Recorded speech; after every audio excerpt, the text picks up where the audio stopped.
towards the end of the 20th century, all of the reigning kind of pop culture franchises tended to be science fiction.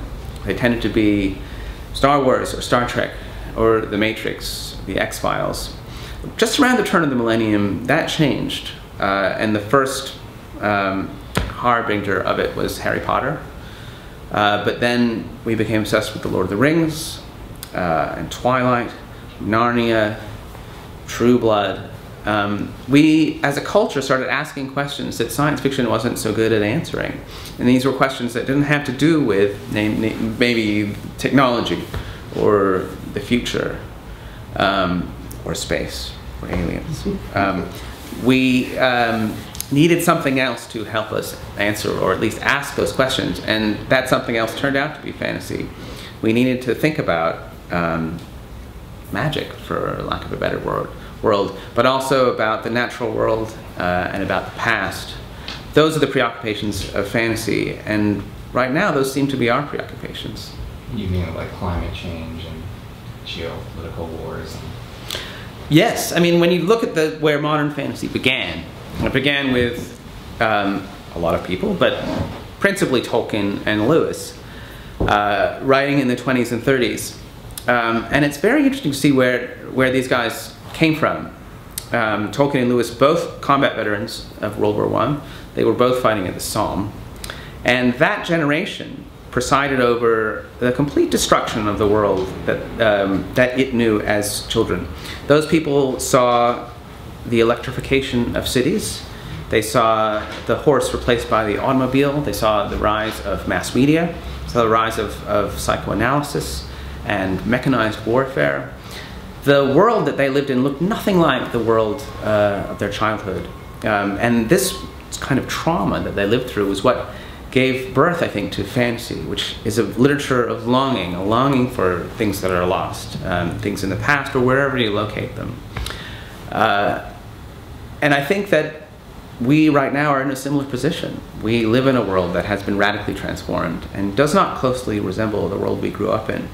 And I think that fantasy is a way of, for us, of trying to make sense of that and trying to understand what we lost. They sense that something's missing. They didn't lose it. But they live in a very strange world. And you mentioned the iPod as a perfect example. The iPod is a very weird piece of technology that we didn't used to have stuff like this. The iPod, I don't know how to put it, it kind of gleams. It is a sealed, gleaming case. We cannot crack it open. You can't, if you did, you couldn't understand what happened inside it. We don't know why it works the way it works. We don't know where it came from, China. But, you know, we've never seen that factory. We're not allowed to hack its software. Its form tells us nothing about what it does. It is beautiful, but we are very alienated from it. It represents an artifact that is weird to us and that in some way we are really disconnected from. Fantasy is a lot, and also steampunk, I think, which is really popular right now, is a way of kind of trying to find a world that we feel more connected to than we feel connected to our iPod. Fantasy is a very interesting phenomenon. It's very interesting to look at the way that we as a culture have turned back to fantasy. And I say turning back because most of the history of human literature is the history of fantasy. If you go back before the 18th century, it's hard to point to anything that would not now be classified as fantasy. A great deal of Shakespeare is given over to ghosts and monsters and fairies and spirits. You go back to Spencer and the Fairy Queen, you go to Dante, you go to Homer, Ovid. You know, there is very little out there before the 18th century, before the rise of the novel and realism, that could not be shelved in the fantasy section, plausibly. What happened in the 18th century was we fell in love with realism. We became infatuated with this idea that literature needs to resemble the world that we live in now. It needs to be about the way that we live now. Novels arose that were very good at describing current events. in this way that was hugely powerful. It was a hugely powerful tool for us understanding what was happening to us. I think we just got a little obsessed with it, this bias towards realism. And now realism is the only thing that's classified as literature. But I would argue that that is, we think of that as simply just and right.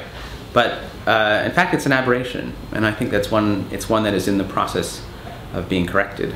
It's hard to talk about postmodernism because nobody, and I put the postmodernists first, is any good at defining what it is.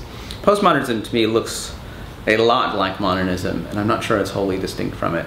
But the one postmodernist slogan that I could grab a hold of, and there are a lot, and they generally contradict each other, has to do with the merging of high and low and the abandoning of this distinction between high culture and low culture, high literature and low literature.